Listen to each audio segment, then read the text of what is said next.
Hey, everybody, and welcome in. It's the Poor Man Fantasy Football League podcast. We're the fantasy football show that gives you a peek inside life and times of our Dynasty League. I'm your host, Mike, and with me, as always, is my friend Andrew. And this week, we're going to be breaking down the NFC South division with special guest Gabriel.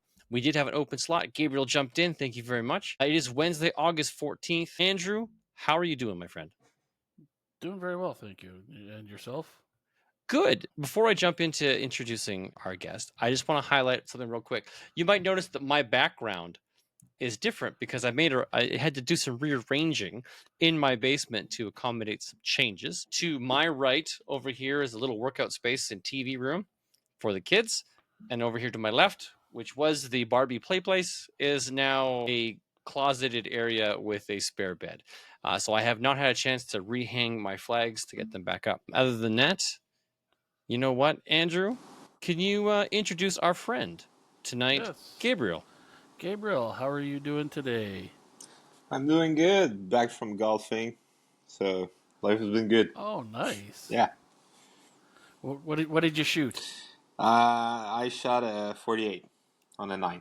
I just went for 9 holes. I was gonna say 48. You better be joining the PGA Tour. No, we're playing 9 holes after work. Since the nice. sun sets later in the summer, so we can always start at 5:30 and get a 9 holes in. Yeah, for sure. No, that's How was your golf game? It was fun. An eagle putt that I missed, and I went for a par. And it was a lot of strokes on the green, not much to get to the green. So I guess that's good, but not yet. So you need work on your short game, is what you're saying. Yeah, I think I have to go to mini golf. Okay, all right. Hey, that's what Happy did. Oh, that's right. The clown. That's right. They're going to make a sequel to that movie. Can you believe that? Oh yeah. Yeah. Well, it's Netflix has pushed him into it. Yeah. I'm not sure what you're going to do, but okay. Maybe he reconciles with Shooter McGavin. Maybe. Right? And they joined forces to fight a new evil in golf. Right? The little midget guy that was riding the horse? Oh, maybe. He comes out of nowhere. Yeah. Okay.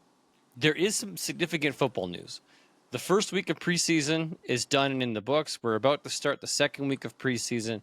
Unfortunately, which happens every year, is a bout of injuries. So let's talk about that real quick. Vikings rookie quarterback J.J. McCarthy, go blue. Unfortunately, he had knee surgery that did end his season prematurely, which kind of sucks. Yes. So that's terrible. There's been a slew of other injuries, particularly the Vikings. The Vikings have suffered a lot this offseason. Yes. And they're definitely in a position to be one of the worst teams in football as a result, not just from a moral standpoint, because that'd be really tough to come back from what has happened to them in the offseason, but also just everything in general surrounding that team right now. Let's see what else we got here. We got Tyrone Tracy, ankle injury, not as serious as we once were led to believe. Jahmyr Gibbs, hamstring injury. That terrifies me as a Lions fan and the Jahmyr Gibbs owner in our league. This is a guy who I'm expecting to be a top 5 running back, and those things kind of nag and linger. So I hope that he's able to overcome that. Malik Neighbors says he was injured in practice, but it's not a thing. He'll be back very quickly. Jordan Addison, that's new. I haven't seen this one yet. Injured his ankle. It's a lot of ankle injuries. Hamstrings, okay. Hollywood Brown does not require surgery for dislocating that particular part of his shoulder. He's going to be out for a few weeks. Let's see what else we got. He just stayed overnight in Jacksonville. They were able to pop the shoulder back in, and he went home the next day back to Kansas City. So they figure 4 weeks maybe. Okay. Well, hopefully that's enough time for him to get back so he has some time to acclimate to the team and build some rapport. I would like to see Hollywood Brown do something special in Kansas City. We know Sky Moore is not going to do it. We know Justin Watson right now is filling in for Hollywood Brown because Sky Moore couldn't do it. They just had a bunch of nobodies on the roster. Rashee Rice is facing a suspension at some point this year, next year, who knows when. So there's just unfortunate situations going on there. Yeah. Additionally, you guys probably saw the news that Hassan Reddick asked for a trade. Jets don't want to comply. The Patriots just traded their big star, Judon, to the Atlanta Falcons for some, a third and something? Yeah, it wasn't much. Well, he's an aging defensive player, but he's going to be super helpful for Atlanta, which is rather convenient that we're talking about them today, that if Atlanta's going to bolster its defense, okay, that could significantly impact maybe some of our decision-making today. True. Juju Smith-Schuster was released. How does that feel? He was hurt, and again, he was a nightmare in any locker room anyway that he's been in. Was he? So yeah, I didn't think he it was an ego thing with him. I think. Okay. I think he's like OBJ. I thought it was big deal. Yeah. Gabriel, what are your thoughts on Juju? Because he was at one point a super hot commodity in Dynasty. But this just feels. I think I killed your microphone. Dang it! Let's try this again. Did you mute him, or did he? Nope. I heard something. He's back. There we go. You're good. There you go. Okay, so what do you think of Juju? I feel like it's hard to know why he went from wide receiver number 1 at some point, like 3-4 years ago with the Pittsburgh Steelers, to getting released from the Patriots that have a wide receiver room in shambles right now. They have 3 good-ish wide receivers, and 2 of them are rookies. So to get released, Javon Baker and Jalen Polk. To get released, you have to be bad, hurt, or like Andrew said, a cancer. It's got to. Okay, I have not heard that, and that would be news to me if that was the case, and maybe that is the truth. Why he was released, because he just didn't fit in from a personality standpoint. But that's got to be a massive blow to a guy's psyche, that at one point you were a big deal, to now being released by one of the worst teams in the league because you couldn't make the roster. Yep, you're right. I think the best place for him was in Pittsburgh, but I think he wanted to go to greener pastures, and the chemistry wasn't there, or what have you, and things just aren't going to work out. Do you think Pittsburgh takes him back? It all depends on why, like Gabriel said. Circumstances of why. Yeah, okay. Yeah. Yeah, there's probably stuff that's not being publicized that could be the reason. Like, okay. I did find that one devastating to hear. Like, ooh, let go. I feel like it might be done. Yeah, if you get cut by the Patriots at this stage of your career, what team is going to take a shot on you? And let me put that into perspective for you. Corey Davis has been working out for 2 teams. Okay, Corey Davis. Martavis Bryant recently signed with the team. What else is out there? Yeah, but Corey Davis and Martavis Bryant. I mean, Corey Davis was like a high first-round pick. He was a high round, but kind of flopped. He had a couple years at for the Jets. Yeah. The second half, like the latter half of his career, so he did something, but wasn't like relevant. I thought he retired. But I saw some interesting comments about receivers that have recently signed with teams. It's like, wow, you guys went that route, knowing full well that Juju Smith-Schuster was recently released and you could have had him, but no one's touching that just yet. But for some reason, I seem to think there was an injury with him before he got released. Yeah, I'm just gonna look it up here. Okay, you looked that up. Well, we'll keep talking here. Anybody you're super excited to see this weekend in preseason? Whether you watch the games or you're looking for highlights, what are you hoping to see out of this week's preseason? I'd like to see Marvin Harrison. You want to see Marvin Harrison? Okay. I want to see how he does too. The one game I'm excited to see, and Mike, you and I talked about it, was the Detroit Kansas City game. I think that'll be a fun one to watch. Yeah, I'm hoping Hendon Hooker gets a couple more drives to see what he can actually do on the field. Let's see if he's going to elevate himself to the backup. Kansas City, I just want to see a receiver do something special to get some buzz going. That's what I'd like to see out of there. But Marvin Harrison, did he not play last week? I didn't even think to check. I think he played one series. One series? Like, so just get him on the field a bit more so we can actually see him run some routes, maybe catch a couple balls. Okay. Yeah, that would be kind of nice. Yeah. So far, all of the rookie quarterbacks, J.J. McCarthy included, impressed with their showings. Bo Nix in particular. Michael Penix Jr. wasn't terrible. Jaden Daniels. Joe Milton out of the Patriots had some decent plays, but he's not even the projected starter. That's Drake May. So that's kind of exciting that because historically speaking, not all of those quarterbacks do something. The fact that they're having somewhat of a decent season here is okay. Well, let's see. That's all the news that I've got written down here. Thank you guys for sharing and adding up and updating the show as well. Anything else? To come back on the quarterback situation on Patriots, I don't think Drake May is even the starter. I think it's Jacoby Brissett, yeah. Something like that. I don't think they'll put a rookie quarterback that early in the season. No, and rightfully so. I don't think it's fair to take a quarterback and thrust them into that position if you have the opportunity to ease them in. Jacoby Brissett, give him half a season or until things get really terrible and then see what goes on. Sam Darnold was supposed to be the cushion for J.J. McCarthy. Unfortunately, that's gone. Now Sam Darnold is the projected season-long starter. That's going to be rough. Jaden Daniels did look amazing for the Commanders last week. Yeah. They went like 65 to 75 yards on this first drive. It was good. Right on. You are a resident Commanders fan. Yeah. So you would be in touch, in the know. Okay. There is, I don't know if this is like real rumor or if there's any truth to this. Is the new ownership potentially looking at rebranding the team again? I mean, have you? I've not seen anything about that. Okay. That might really just be some dark web. The thing is, it's probably good rumors, but being from Quebec, we don't have Commanders rumors that easily. You mean you're not connected to Washington, D.C. all the time? I wish. Yeah. Okay. All right. Well, you know what? Let's get into the actual reason why we're here tonight, and that's to talk about the NFC South. And for those at home that don't know, that's your Atlanta Falcons, your Carolina Panthers, your New Orleans Saints, and your Tampa Bay Buccaneers. Now, how we're going to do this is we're going to talk about each of these teams in their divisional breakdown with last year's record, talk about what we think they're going to do this year's record, make some comments. And then after that, we're going to see how Fox Sports and then how Vegas is kind of looking at it.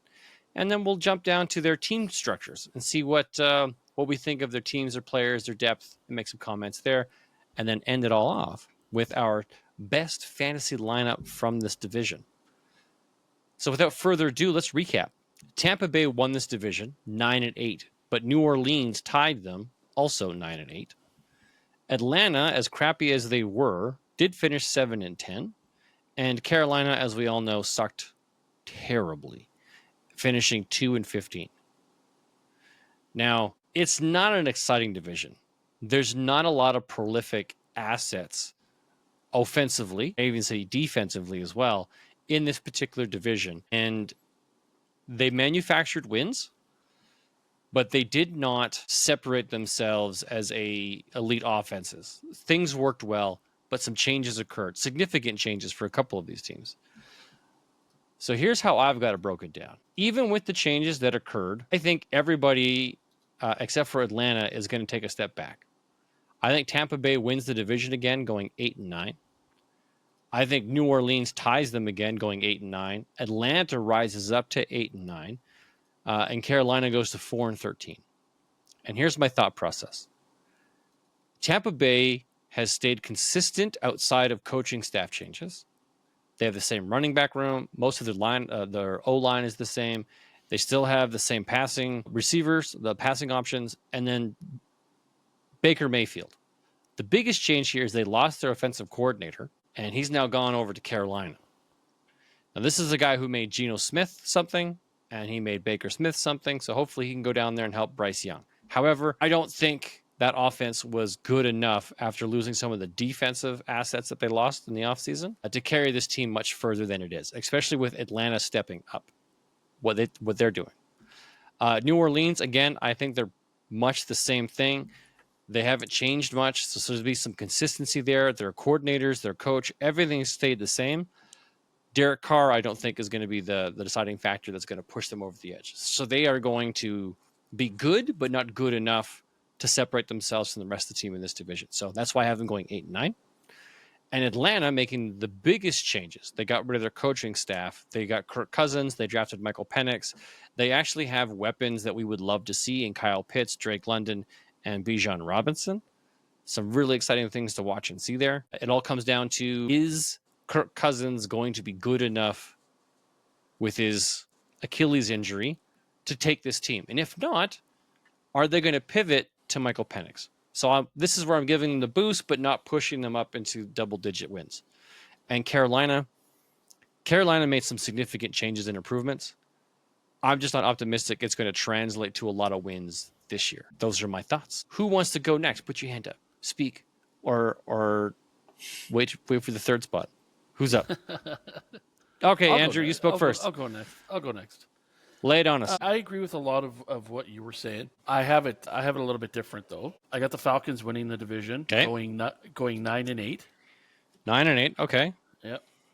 I find it interesting that everybody has a losing record. Tampa Bay is going to make in your scenario. Tampa Bay makes the playoffs with a losing record, and that just that infuriates me. I can't stand when a team makes the playoffs and they don't deserve it.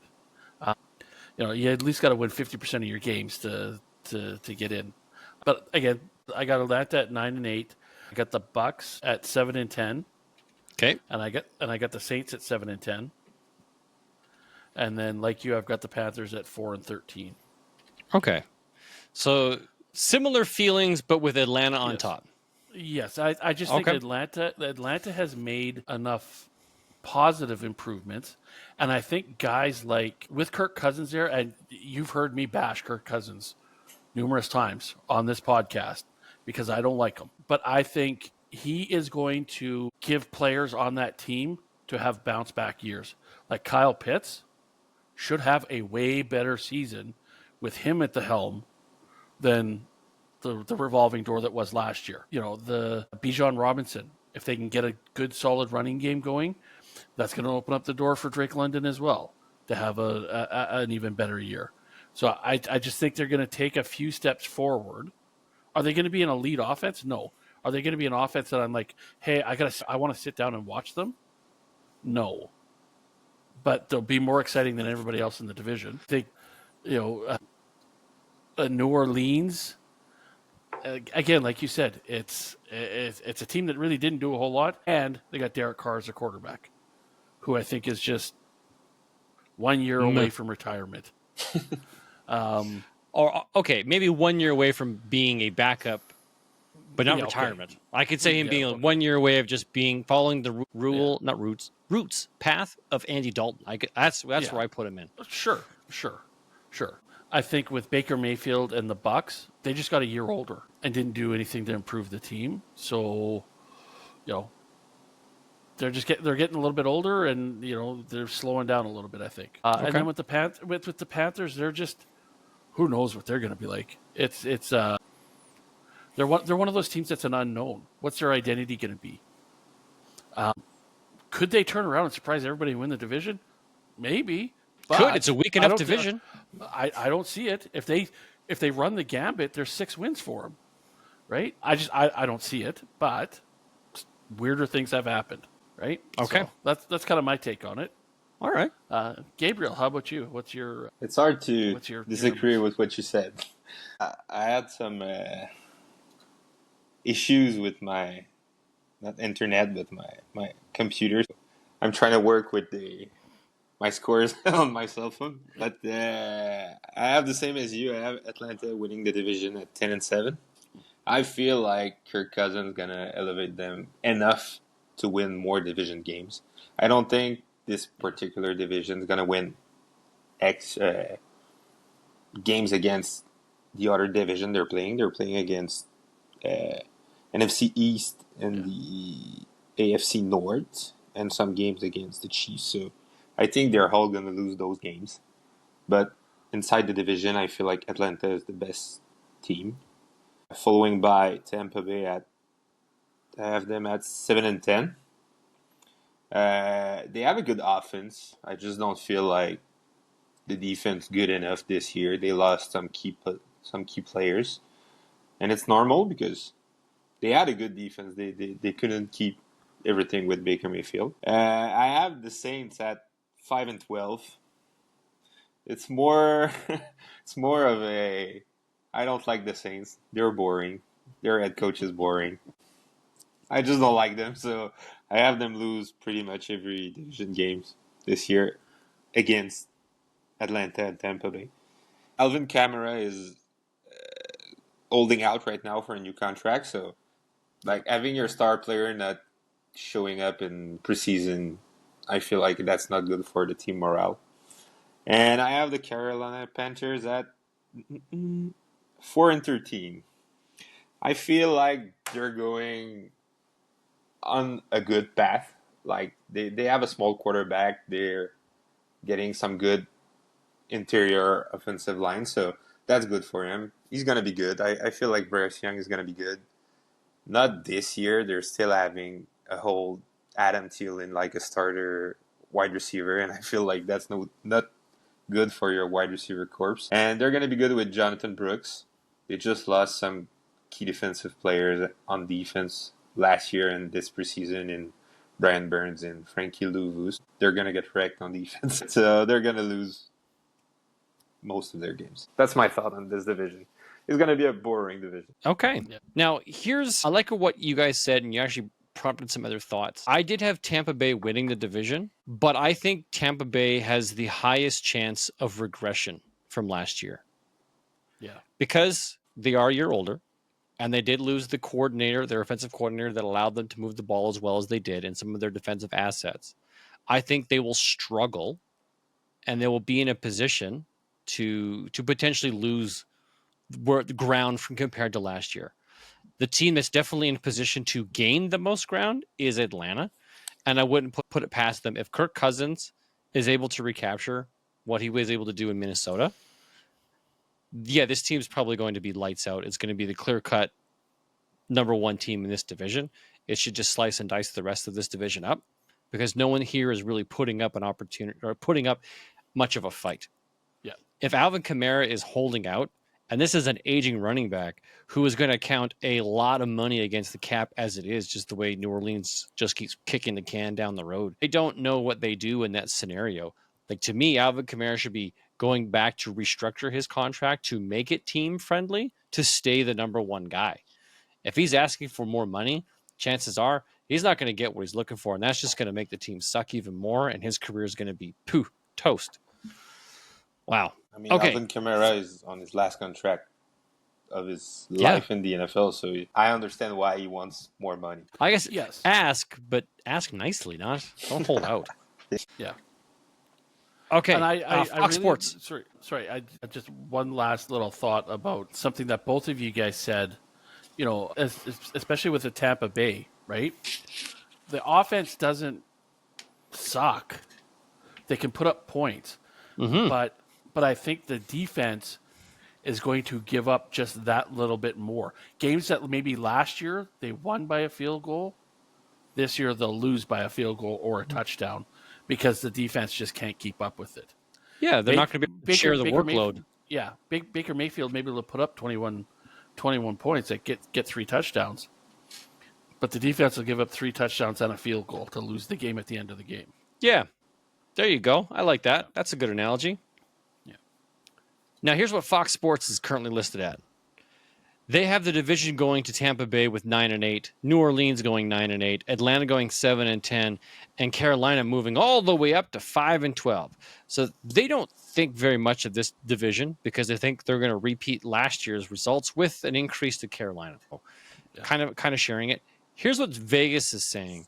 So as of right now, Vegas believes it's going to go Atlanta, Tampa, New Orleans, and Carolina.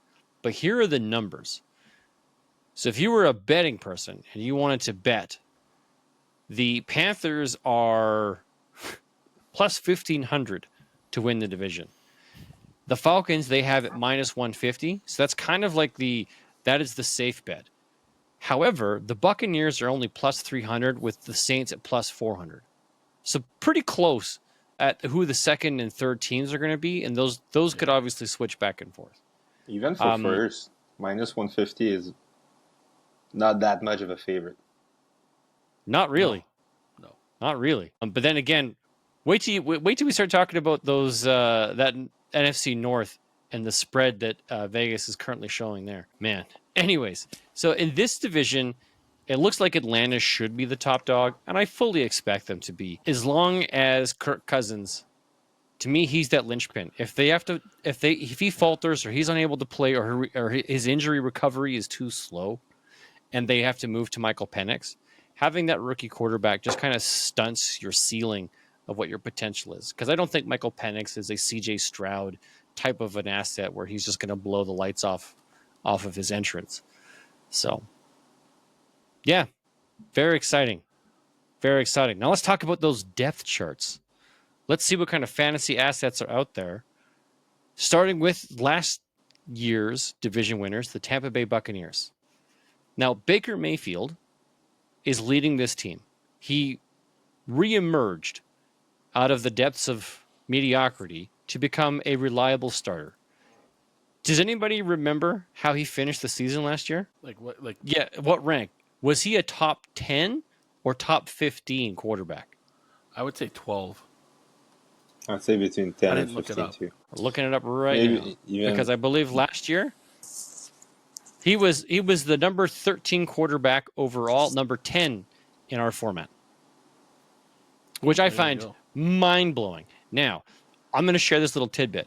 When I was in the Guillotine League or the Guillotine League last year, Baker Mayfield was my shot-in-the-dark second quarterback because there's a lot of people drafting, and I wanted to load up on other assets. I was like, you know what? I'll punt the quarterback, my second QB position, and I'll grab like Baker Mayfield, who was battling, I think, Kyle Trask last year Yep. for the position. So I took a shot. It paid off. I ended up using him all season long as my QB2. So I have a soft spot for Baker Mayfield. Yes, and I think to his credit, he was very consistent. He was. He didn't have the ups and downs of some of the other quarterbacks in the league. No, they didn't have the greatest record because they Nope. were 8-9 9-8. or 9-8. Made the playoffs. They weren't lights out, but he probably got us. Because I have him in another league. He probably got us 18 to 20 points a game. In a fantasy. Yeah, he got like essentially just the minimum. What you want out of your QB is what you got out of him. Not the big 30+ games. He didn't give you any of those, but he was consistent. Yeah. Now, he did work with a relatively decent squad, starring Mike Evans, Chris Godwin, who to me, Chris Godwin has kind of disappeared in fantasy relevance. Mike Evans is still great. Cade Otton supposedly is coming into his own as a tight end, and then the hyper-targeted but not super efficient Rachaad White. Other than that, there's not much to talk about here. And to be honest with you, the only two assets I would want from this team would be Mike Evans and Rachaad White. I don't think I trust Cade Otton enough to be my tight end. I'm not trusting Chris Godwin anymore, even though I did make a trade for him in the No Fun League. I picked him up from Donnie. Yeah, that's kind of my thoughts and feelings. The rookies, not a big splash here. Wide receiver Jalen McMillan in round 3, running back Bucky Irving in round 4, tight end Devin Culp in round 7. Anybody else's thoughts? What are your feelings towards the fantasy lineup for the Bucs? Really, the only like you and I'm not even a big wouldn't be chasing Mike Evans as much anymore because he's getting older. But Rachaad White would be the only one that I would. I would try and get. I'm sure when you picked up Godwin in the No Fun League, it was probably as part of a package. You weren't going after Godwin, I'm sure. Correct. I was not. Donnie was going after somebody on my roster and tempted me with Chris Godwin. Let me go back and have a look. Chris Godwin. That trade occurred. Let's see. Oh, I got Keenan Allen and Chris Godwin for Derrick Henry. Oh, there you go. Yeah. So that's what we did in the offseason because I was running back rich on that team, but wide receiver poor. I mean, Chris Godwin is a good flex play. He's always I like him. Like clockwork. He started slow coming back from an ACL injury, I remember correctly. But the thing is, he's going to get you 10 to 20 points every game. He's not going to get you... He's not going to be a league winner. But he's not going to lose you to... No. I feel like Mike Evans is more of the boomer bust player. Yes. 40 to 10 points. And okay. Baker I fully Mayfield, agree with that, yeah. he was good. last year because he thrown 2 to 3 touchdowns every week. Rashad White had like 6 rushing touchdowns, something like that. It was a low rushing scoring touchdown team, and Baker Mayfield was just throwing 1-yard touchdown to Mike Evans. So that's why he was good. He didn't have 4,000 yards, something like that. So is he going to achieve that this year? Who knows? But I feel like Rashad White would be the player to get, and Mike Evans is probably going to get his 1,000 yards seasons. Yeah, that is an epic run that he's had, getting those 1,000 yards every year. So I wish him all the best because I own him in a few spots, as I'm sure you guys might as well. Very exciting. And that's a good all trade. Right, let's talk. Derrick Henry and it was okay. Chris Godwin. You know what's funny? I just got Derrick Henry back. Oh yeah. I'm just looking like, wait a second. I traded away Derrick Henry. Like, he's on my roster. How does that happen? On March 19th. Sorry, on March. Oh, where does it go? On March 19th, I made a trade with Donnie for Keenan Allen and Chris Godwin. That May 19th. Oh, there we go. I'm thinking like that same day we made another trade. So March, April, May, 2 months later, Donnie and I make a trade. I get Derrick Henry back in exchange for Mark Andrews and Alec Pierce. It's not a bad trade either. No, like I realize I have Sam Laporta. I guess that's what I've got. So I didn't need Mark Andrews. I'm like, okay, cool. I just traded Mark Andrews for old man Derrick Henry. Cool, I'll take it. So now I'm running back rich again on that team. There you go. All right, let's talk about the New Orleans Saints. Not much to be said here. Derek Carr, not a trustworthy quarterback. He's at best a QB2 in a Superflex league. I don't see him as a starter. Alvin Kamara, I still like Alvin Kamara. He's a hyper efficient pass catching running back. Love that aspect of it. He's not the primary ball carrier. He's not the ground and pound kind of like workhorse. Kendre Miller apparently isn't getting a lot of love. I'm not sure what's going on there. I was hopeful that he was going to be the next man up. Not sure if that's still the case. Injuries. Jamal Williams, I think injuries. Well, hopefully that's not the case. I hope this, whatever it was, leave it in the past. Let it wash over your body and leave it in the past. You got Be injured. better, Kendre Miller. You got injured in camp. That's why. Lovely. Jamal Williams, I think, is left for dead at this point. Chris Olave, we want Chris Olave to be something. That would be great and amazing if Chris Olave could be something. We'll wait and see. Not with that quarterback. Not with that. Apparently, they didn't get along well last year. Yeah, I loved watching their games, mainly to see how much Derek Carr would yell at Chris Olave for like, man, you broke right when I said break left, or like they just couldn't connect. And then this kid, Rashid Shaheed, was catching everything out of, no matter what Derek Carr threw his way, this kid was catching and making happen. He was doing kick returns. He was doing like anything he possibly could to help this team and be on the field and be relevant. He's the guy I'm most excited for on this team. I hope his connection with Derek Carr stays true and that good things happen. Yeah. Then there's the tight end room. Taysom Hill / quarterback / running back / tight end. I don't know. I don't want to touch Taysom Hill ever at all for any reason. It just doesn't work. And then as much as I wanted tight end Juwan Johnson to be a thing, I don't think he will. Knock on wood. I would love tight end Juwan Johnson to be a thing. I'm manifesting it. I'm saying it, putting it out there. Please be something. I own you in too many places only to have you go down with injury before the preseason started. But rookies, they did draft Spencer Rattler in round 5, which I thought was a steal for them. And then wide receiver Bub Means. Great name. Round 5 as well. Anybody? I agree with pretty much everything you've been saying. With Derek Carr there, I don't think their wide receiver room is going to be anything exciting to see. Alvin Kamara, I think he's going to dig his own grave with his own teammates. Just too many distractions, and why do you deserve all the money when the rest of us do just as much work as you? I would argue that's not exactly the case. I don't think everyone does it as much or is as efficient with their time. Well, I mean, we'll see how it all works out for them. He's not worth the money that he's expecting. I don't think he's not a Christian McCaffrey anymore. No, he's not. 4 years ago, I would have said yes. Oh, he was the top running back in the league, but 4 years has gone by and he's not. Doesn't have that same talent anymore. Alvin Kamara has back tightness and has missed his second practice in a row due to back tightness. Interesting. That's a new one. Back tightness. Maybe he needs a heavy wallet to help offset that back pain. Yes. He needs that George Costanza wallet. That's right. He needs the George Costanza wallet. Okay. Wow. Alvin Kamara has had an interesting trade history in our league. I believe it. Yeah, look at that. Granted, the majority of the trades were between two former members of our league that are no longer here, who traded him back and forth consistently year after year after year. The biggest one being, I'm assuming that's Antonio Brown, Latavius Murray, Alvin Kamara, Patrick Mahomes, and Kerryon Johnson. And then on the other side, it was Will Fuller, Deshaun Watson, Christian McCaffrey, DJ Chark, Royce Freeman, Philip Lindsay, Gus Edwards, and 2 first-round draft picks. That was in 2019. That was a big trade. A lot of names, but a bunch of losers. Yeah.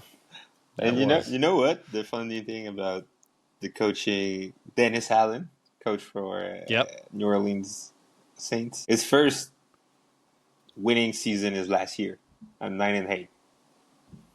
Every other season he was the coach. Yeah, he had a losing record. He was the Oakland Raiders coach from 2012 to 2014, where he went 8, 10, 20, 28. And then he went 7-10 in 2022 with the New Orleans Saints and 9-8 last year. I just don't get how these guys keep getting jobs. Get jobs? Yeah. It's like, hey, man, you coached a football team before. They never won anything, but hey, you can have the job. I mean, if I'm that bad at my job, I'm out. Yeah. I guess, or maybe the owner is saying, well, we got to save some money for the players, so we'll just get this coach cheap. Yeah, let's get us a cheap coach. Okay. Well, let's talk about a team that's actually exciting to talk about, and that would be the Atlanta Falcons.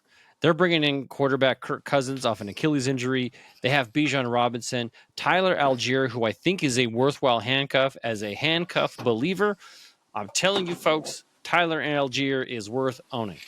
Drake London, Darnell Mooney, who is a darling in my book. I own Darnell Mooney, hopefully thinking that he was going to do something out there in Chicago. Didn't get that kind of success out there. I'm hoping everything is resurrected for him here and he becomes something special. And then Kyle Pitts. They did draft Michael Penix Jr. in round 1. They do have running back Chase McClellan round 6, wide receiver Casey Washington in round 6. Awesome. I think Kirk Cousins, if he's healthy, will sustain at least 3 weapons in this offense because we've seen him do it before. Okay, we've seen him carry a tight end and 2 wide receivers, or Dalvin Cook. Ooh, something sounds very wet. That would be you filling up your can. There we go. Okay, all right. So answer me this. I think we are all in agreement that there's some exciting assets here, but order these assets. To me, it's Drake London, Kyle Pitts, Bijan Robinson, Darnell Mooney. That's how I would rank them on paper. Do you guys have that order? Do you guys have that order different? Andrew, you're there? Yeah, I believe that, yeah. I think I'd have Robinson over Darnell Mooney? Yeah, Tyler Algier was really good last year. He was good. He was super efficient when he got the ball, which was, to me, he got the ball way too much, but you use the weapons you have. Yeah. I mean, that's the problem with Archer Smith. He likes his running back number 2, but he makes it work. Yeah. He manufactured wins. He did. He was a threat each and every week. It wasn't fun to watch. It wasn't exciting, but he manufactured wins. I think, though, with the insertion of Kirk Cousins, I think that's going to hurt the running backs a little bit because he throws a little bit more. They don't have to rely so much on running. So they may take a little bit of fantasy value hit. But having said that, it could also open up their lanes a little bit too. So we'll have to see how it goes. Kirk Cousins supported Dalvin Cook. It did. He did. Yes. Yeah, but Dalvin Cook is like a second rounder. Not Tyler Algier. Yeah. Okay. Now, do you think Bijan Robinson's better than Dalvin Cook? To be seen. TBD. I think you could probably interchange them. I think they're probably one and the same. Personality-wise, skill level, they might be different, but I think from a fantasy results and performance, I think given the Kirk Cousins scenario, I think Bijan Robinson should be a top 3 running back. Dalvin Cook, like to me, he can do exactly what Dalvin Cook did. If Kirk Cousins can support Justin Jefferson, T.J. Hawkinson, Dalvin Cook, and whatever no-name wide receiver you have second on your roster, whether that's Stephon Diggs, Adam Thielen, or Jordan Addison, I think he's going to be able to make this work for Drake London 1. To me, I don't know who the number 2 is. I personally want it to be Kyle Pitts. I want Kyle Pitts to live up to his fantasy expectation. I want that to be a reality. So that's my hope. I would love to see Darnell Mooney also be fantasy relevant. I'm not sure he can sustain 4 assets. 2 for sure, 3 on the outskirts. And to me, that third asset has got to be Bijan Robinson. But Bijan Robinson has the ability to sustain himself. Catch a couple passes, run that ball super well. Yeah. Right? Yes. Who would you guys like to be the number 2? Would you like to see Bijan as the number 2 pass catcher? Kyle Pitts, Darnell Mooney, Tyler Algier even? I think across my 4 dynasties, I don't have any Atlanta Falcons. Okay. I really don't care. Okay. All right. I'm feeling a bit on an island here with owning too many of these Atlanta Falcons. I'd love to see Bijan Robinson. Don't you have him in a league? I do. I think, yes, I have him in one. I also have Kyle Pitts in a league, and I think I have Drake London in another league. So I'd love to see all 3 of them rise. But it's Kirk Cousins. You're not holding your breath here. Okay, No, I got it. I remember. You're not a big Kirk Cousins fan. He's a Spartan. I get it. I think he's been overhyped. When he was in Minnesota, I think he was really overhyped. He was crazy efficient in Minnesota, though. But so we'll see.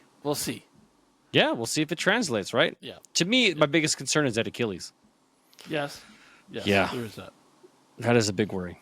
Do you have the same concern? All right, well, let's talk Aaron Rodgers. Oh yeah, he's a write-off to me. I don't think the New York Jets are going to do jack squat with him as their QB, because I don't think he's going to do jack squat as a QB. I think he's gonna step funny, land funny, roll funny, get tackled funny, or even just normally, and then be like, I'm done. See you guys next year. Or he steps out of his Zen room. Oh yeah, right. He's gonna slip and fall in the shower. Yeah. Some Ayushka. Yeah. Okay. All right. Let's talk about this dumpster fire here in the Carolina Panthers.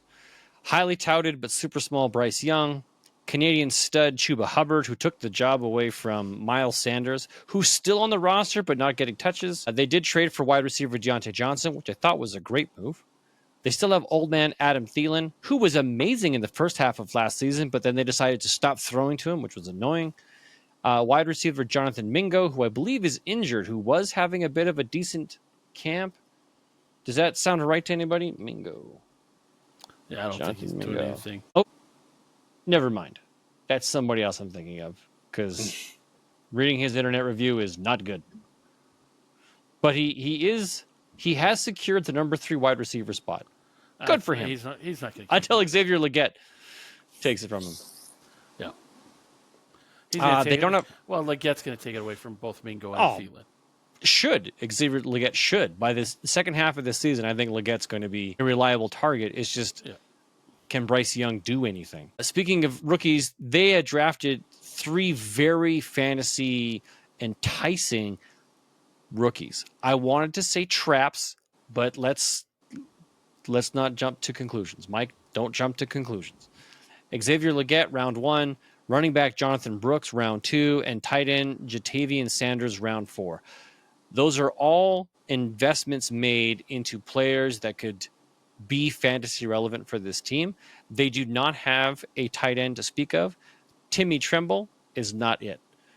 Maybe Jatavian Sanders is that pass-catching tight end. Fingers crossed for those that have assets that are invested. Jonathan Brooks, number 1 running back off the board, coming off of an injury to a situation where he could get a lot of work and doesn't have to compete against real elite talent. Chuba Hubbard was serviceable on a crappy team, but He wasn't lights out, must own, have to have kind of guy. No, I wouldn't even count him as a flex, unless he was filling in for a bye somewhere. Right. He did have a couple good games. Like, he was startable, but you didn't trust him in those starts. Exactly. So do you think, now my being biased here because I drafted Bryce Young in several spots and I got burned by him last year. I am a little jaded. I traded away every asset I own. Every share I had of Bryce Young is now gone. Every league where I drafted him, he's gone. Might have been premature, but might have been. But I get the thought process. He makes me nervous. I don't know if it was just him, if it was a coaching situation that just stunted his ability to perform. I wanted nothing to do with it, so I backed out. I am happy to watch from afar. However, I like some of these assets. I want to see somebody do something here. Anybody have any wishes, desires, hopes, dreams? What do you want to see fulfilled out of the Carolina Panthers? Really feels like they're playing for 2025. So yes, yeah. I mean, you get Jonathan Brooks, but he's not going to play for the first half of the year. You still have Chuba Hubbard as a starting running back. I don't feel like he'd be a starting running back in the majority of the NFL. Any other team? Yeah, but they did get a new head coach, which was the Dave Cornales? offensive. Yeah, it was the offensive coordinator for the Buccaneers last year, which he did improve the team a great margin. So I feel like he'd be a good head coach for the Carolina Panthers, but they're starting from they're so far away from a good team that it's going to be rough this year. I feel like Xavier Legette is going to be okay, but I don't think I'd rely on him being more than a last flex play. Okay. I would like to think that Xavier Legette is a typical round one wide receiver in that it takes him a year, the first season, to acclimate, and he'll have a really good second year. And as long as we see a bit of an uptick in his performance towards the end of this year, I think that's great. Now, he did have an appearance on a Deebo Samuel episode of Netflix's Receiver. Have either one of you seen that episode, or have you watched? No. Been watching that show? Okay. Deebo Samuel goes back to his alma mater. Sorry, I can't pronounce that. It's a weird word for me. He goes back to his college where Xavier Legette is having his breakout season. So he's on the sideline, and when Xavier Legette comes off the field, Deebo's like right in his face, man. He's talking him up, and I guess they've been communicating like off season, like privately. So if you got a guy who has seen significant NFL success in Deebo Samuel, giving you some mentorship or even friendship, if that's all it is just friendship, that to me, like, that is fantastic. I think that really helps. Well, to me, it would give me, like, if I had someone like that, it's like, hey man, like, I'm gonna help you, coach you, mentor you, help you transition from the college game because you're doing great to the NFL game. That's fantastic. Well, it helps boost your confidence, right? It's one of the best. Oh, for sure. Just giving you some of those insights and tips and things like that he's learned, transition those over. So I'm very optimistic for Xavier Legette. I'm not holding out hope for this year. What I'd like to see is that end of season games, like week 12 and beyond. Do you really start to like perform, be consistent? Because that really leads into year 2. Yeah, but I feel like he's a risky play in fantasy football. In Dynasty. Oh, yeah. Because the thing is, he was bad his first 4 years in university. He really broke out his last year as a fifth-year uni player. And the thing is, you play against first and second year, so it's normal that you're better, faster, more grown than those kids. So there's always a risk when a player has that breakout. I am, unfortunately, heavily invested into Xavier Legette because of how far he fell in many drafts. Hard, right? And I was able to, well, he's a round one wide receiver. I picked him up many cases at the end of the second round. So like 207 and beyond is where I picked him up. which is why I had so many shares of him. I was like, oh, hey, look, there's a round one wide receiver right here. Book. When guys going before him are guys like Troy Franklin. Donnie, you crazy drafter, taking round 4 Troy Franklin ahead of round 1 Xavier Legette. And maybe that'll pay off and Troy Franklin will be something and Xavier Legette won't be. But I was trying to cash it in like, well, you're round 1. They're going to force feed you the ball. They're paying you a ton of money to be on the team. There's always the booms and the busts. There is. Feast and famine, broken legs, and torn Achilles. Yeah, and there's lots of first-round wide receiver this year. Yes. So it's not like a surefire as the last years. Lots to choose from. All right, well, that takes us to the end of this part of the show. Now we're going to wrap it up by doing a 5-position lineup, our best fantasy lineup out of this division. So from Carolina, the Buccaneers, the Saints, the Falcons, you got to pick a quarterback, a running back, a wide receiver, a tight end, and a flex play. And then some point later in the year, we're going to get back together and say, hey, how did these guys finish? Were we bang on? And I'd love to see in this particular division where we differ. Are we going to be very similar on things? Or are we going to be very different? So without further ado, let's break it down. I'm going to be a wild man, and I'm going to pick Baker Mayfield as my quarterback. Yeah, I am not going to jump into the Kirk Cousins pool. I'm going to say Baker Mayfield is going to make it happen this year. That is, I realize that might be extremely bold, but when your options are Derek Carr, Kirk Cousins, and Bryce Young, I'm not sure this is that far of a stretch. Yeah. Okay? So Baker Mayfield for me. Andrew, who do you got? I might get roasted, but I took Cousins. Yep. That's the guy. My the guy man. like the guy that I dislike the most is your quarterback. All right, Gabriel, did you get wild and crazy? I mean, I think I went with Kirk Cousins. I did those this morning, and I just can't see on my cell phone which one I picked. Yeah, you made it black, transparent. Yeah. Oh, there we go. Okay, you did go Kirk Cousins. Okay. All right, let's talk running back. Now, to me, there's no question. There's no other running back here I would want, regardless of situation, and that's Bijan Robinson. Alvin Kamara maybe is a close second because of his pass-catching efficiency. Maybe Rachaad White because of the amount of work that he gets. He's just not efficient with his touches. So I went Bijan Robinson all the way. No. Anybody else different? I went with Bijan Robinson. Sure. Everybody Bijan. All right, let's get that sandwich spread. My wide receiver, number 1 in this, is going to be Mike Evans. Mr. 1000 and all those Baker Mayfield touchdowns, I went with that stack with Baker Mayfield. I think he's the number 1. Guys to consider, Drake London, Chris Olave, and that's it. There's nobody else that I would touch with a 10-foot pole when it comes to wide receivers. Those 3 are the only ones, and I chose Mike Evans. Any other variations? I think Andrew? Olave is going to benefit the most from Kirk Cousins. So that's.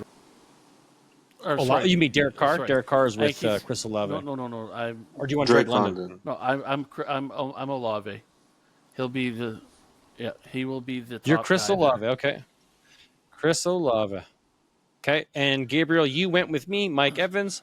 Gotta love those guys named Mike. Let's talk tight end. Yeah. Kyle Pitts. Can I just put Kyle Pitts for everybody? There's nobody else to even mention. Cade Otton? No.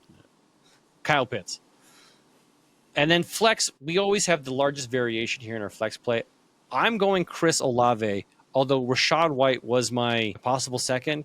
I'm not sure I'm going to trust Drake London as a true alpha yet, because I'm still super nervous about Kirk Cousins and then Achilles. So I went Chris Olave. White. You went Rachaad White, okay. And Gabriel, I see you went Rachaad White. How confident are you guys? Yeah, sorry. Yeah, you guys both went Rachaad White in your flex. Okay, how confident are you in Rachaad White? Do you think he has? Where do you rank him? Do you think he has a solid floor because of the volume he's going to get? Like, what are your feelings around him? Yeah, he's going to get so much work that he might not get the touchdowns, but he'll get you. He'll probably get you your 1,000 to 1,200 yards. Yeah, he's going to get 20 plus touches a game because Baker Mayfield can't run. He's going to be the only.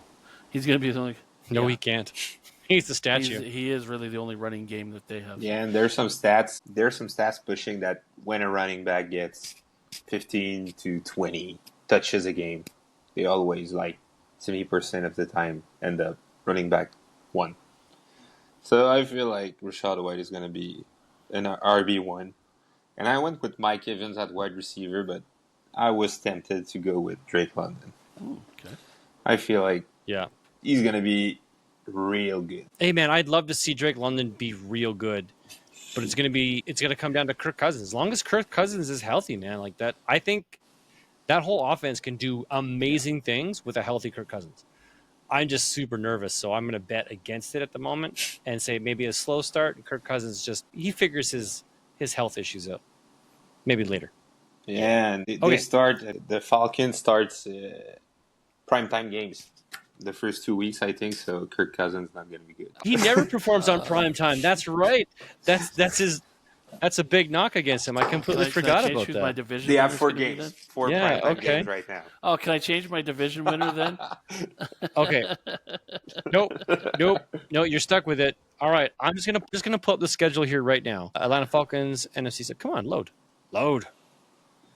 All right. That's happened. No, get out of my way. I don't want ads. So week 1 is against the Steelers. It's gonna be a tough game. That's 1 p.m. Sunday, 1 p.m. Yeah, that's the second game. Then it's Monday night. No, that's game 1 is Sunday, September 8th against the Pittsburgh Steelers in Atlanta, right? So that's game 1. Yeah. Game 2 is Monday night against the Eagles. He's going to get roasted. That's an L. Then Sunday night. Yeah, and then Sunday night against the Kansas City Chiefs on primetime Sunday. That's going to get destroyed. Oh, then at least week 4, Sunday, September 29th, he gets the New Orleans Saints. That's where he's probably going to log his first win. Ooh. They might tough. win against the Steelers. It's going to be a I have them one. winning. He might. I don't. Yeah. I think the Steelers are going to be a surprising team this year. Have you guys seen the latest on Justin Fields? He's taking snaps as the wide receiver. Okay. That's not good for your Have you guys team, seen this video? No, wait a second. The way I fell to the clickbait, I think it was a sleeper posting, that Justin Fields is taking snaps with the ones. And I'm like, oh, okay, well, let's click. He's not even the quarterback. It's still Russell Wilson, but he's sitting out there as a wide receiver, getting snaps as a wide receiver with George Pickens. Like, that's freaking crazy. All right, neat. This is how you're going to use Justin Fields? Yeah. Awesome. Yeah. Okay, but we're not talking about that division, but I'm just saying it could be a very surprising Mike Tomlin Steelers offense facing off against a recovering Cousins. Could be interesting. All right, folks. Well, that takes us to the end of this particular show. Oh, no, you're right. Like, it is Russell Wilson. Who would you rather have, Russell Wilson or Derek Carr? No one. Not everybody jump on this all at once. Yeah, right. Like, if this is that's your comparison, right? Right now, Russell Wilson still. I have Russell Wilson was more faith consistent in last year, Carr. and Derek. Yeah. And Russell Wilson was not that bad last year. No. He had some. He wasn't. Okay he stats. wasn't. He was okay. Bad. Yeah. He threw. True. Yeah. And I think his personality just didn't mesh well. Sitting on the bench after getting your butt handed to you, 60 points to nothing by Miami, or 70 something. The way those players looked at him during that game was okay. You know this guy's not going to live long. It reminds me of the Patrick Waugh blowout, his last game in Montreal, when they hung him out to dry for 6 goals, and he came off the ice and said to the coach, "You are a fucking asshole for doing that to me." Pardon my language. Oh, now I got to put a language filter on this now. He came off the ice and he wouldn't play for the Canadians again. That's the way I see. Like, what are you doing? Still having Russell Wilson out there when you're losing by 25 points. You're embarrassing the guy. Obviously, he's not having a good game, or the team's not having a good game. Get your rookie in there, or your backup in there for some mop up time. It's actually that I completely forgot about his ending in Montreal. He did have a great career though overall, both in Montreal and in Colorado. You can say the same thing about Russell Wilson. He had lots of good years in Seattle. I just thought he was crazy. But yeah, he did. Well, I think you don't have to think that. I think you can honestly say he is crazy. He is just an odd duck. Odd duck. All right. Well, that brings us to the end of this show, folks. Thank you very much, Gabriel, for jumping on and filling our open spot with us tonight. Always a pleasure having you on the show. I'm glad you were able to get out, work the day, golf in the evening, and join us on our fantasy football podcast at nighttime, man. You were just a busy. beaver. What is that? What do you call a guy who has all of those interests and things? It's not a league. I'm thinking League of Extraordinary Gentlemen. It's not. What is that? What is the term? Where you have a Renaissance man? It's like you just like you do everything. You do it all. Thank you very much, Gabriel. All right, folks, that's it for this week. Thank you for joining us. Don't forget to like, share, leave us a review if you can. We're on every platform where you can get your podcasts. Follow us on Facebook, Twitter, TikTok, Poor Man Football, all one word. Come back next week as we get to do the divisional breakdown for the NFC East. From one poor man to another. Remember, if it's not fun, it's not worth doing. Good night, everybody. Goodbye.